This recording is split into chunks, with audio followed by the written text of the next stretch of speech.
Our verse today is Revelation chapter 2, verse 4. But I have this against you, that you have abandoned the love you had at first. At the beginning of the book of Revelation, the author John introduces himself and tells us the addressees of the book. He was addressing the book to the 7 churches in Asia, which were Ephesus, Smyrna, Pergamum, Thyatira, Sardis, Philadelphia, and Laodicea. You can read Revelation chapter 1.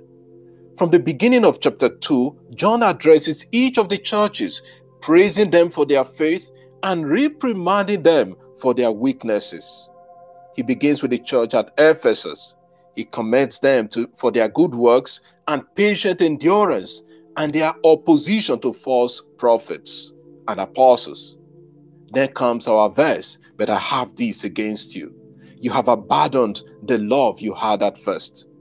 The Christians in Ephesus had welcomed the message of Jesus Christ and gave their entire life to it. They abandoned the love they had at first. Could be interpreted in different ways. It could refer to the strong faith they had at the beginning, or the intense love they had for the gospel, or the good works for which they were known at the beginning. John does not say they have abandoned the love of God completely, but that the zeal at the beginning, the fire that was among them, has died down. Although they have continued to persevere in the faith and opposed false apostles and false doctrines, their zeal was no longer the same. Think for a moment about the time when you just received the faith, if you are a convert, or how you practiced the faith as a little child. Remember the amount of time you used to devote to prayer, to acts of love for God. Those times you go out, you want to do little things in the church, you are so full of enthusiasm. Today, do you still have the same zeal? I remember the zeal I had coming into religious life. I'm not sure it is still the same today.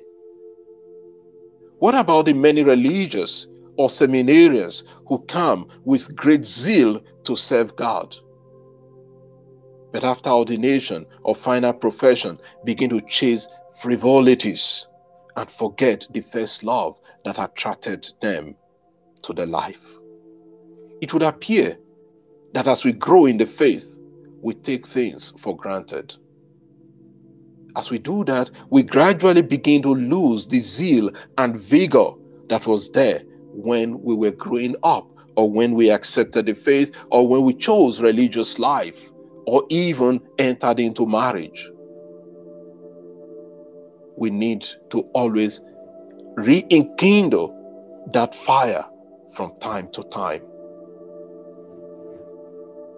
Lord, I want to renew that love I had for you at the beginning. Please give me the grace and the strength to follow you always. Amen. God bless you, and I wish you a lovely day.